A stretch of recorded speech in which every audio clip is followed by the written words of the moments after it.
yun mga tol, good morning. So nandito na naman tayo. Continue lang natin yung last video natin, yung tungkol dun sa na regroup na bell ko. So ngayon, i-review lang natin yung na regroup na bell after 1 week. So pinabot ko siya ng 1 week mga tol para at maobserbahan ko talaga kung nagbabago ba siya o hindi nagbago.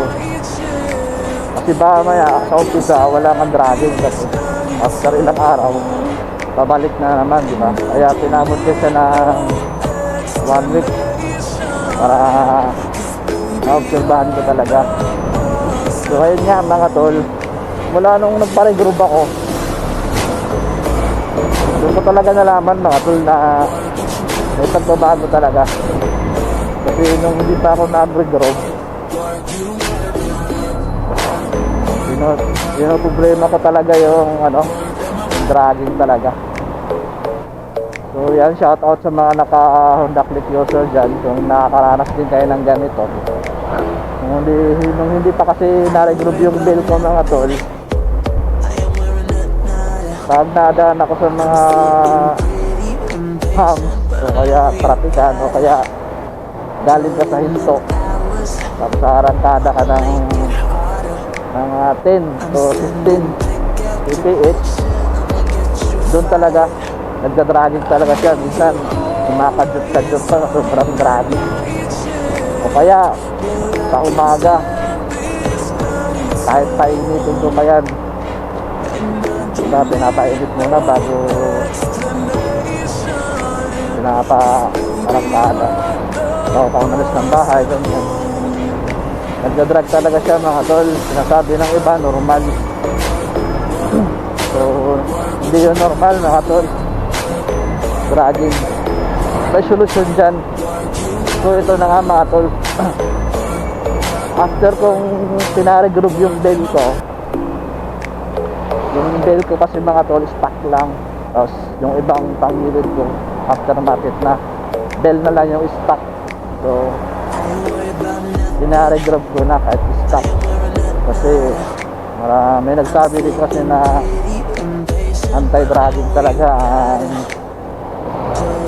bell regroup. So ayun, sinubukan kong magpa-regroup dito sa tropa natin sa Nike. Yan, shout out kay Capture Head Jomar ang Honda Click Nation Philippines. So siya yung dun tayo nagpa-regroup ng last video natin kung napanood nyo. So after 1 week nga, so na-obserbahan ko mga tol, nawala talaga yung dragging niya. Diba, hinto ako sa trapikan, so sa rangkada na naman, as in wala kang sakit sa ulo, wala kang maramdaman. Kumbaga kung ano yung motor mo na nung bago pa, ganoon talagang pakaramdam. Ngayon ko lang napatunayan mga tol na ang dragging issue ng click talaga regroup din lang mga tol. 101% legit yan ha. Kasi tested ko na talaga siya. Nag-obserbahan ko siya ng 1 week, as in wala na talagang dragging talaga. As in walang sakit sa ulo, smooth na smooth. Pag nagpa-regroup kayo ng bell at walang epekto, ay sabihin ko balik bayan pag walang epekto. So yun lang mga tol yung review ko sa regroup bell. So yung mga hindi pa naka regroup bell dyan, ano tayo naantay nyo, pa-regroup nyo na yan para wala sakit sa ulo. Huwag kayo maniwala sa sabi ng iba na normal lang yan sa umaga nagsadrag, kasi nga galing sa malamig. Naku, hindi normal yan mga tol, sinasabi ko sa inyo. Yung sa akin, ito na nakaregroup na kahit galing sa umaga, kahit hindi pa mainit yung makina, smooth na smooth, wala akong ramdam na dragging. So ayun lang mga tol, na-review ko na. Kung gusto nyo mag-regroup ng bell sa tropa ko, nyo lang sa Waze, Ginmap. May dalawa silang shop.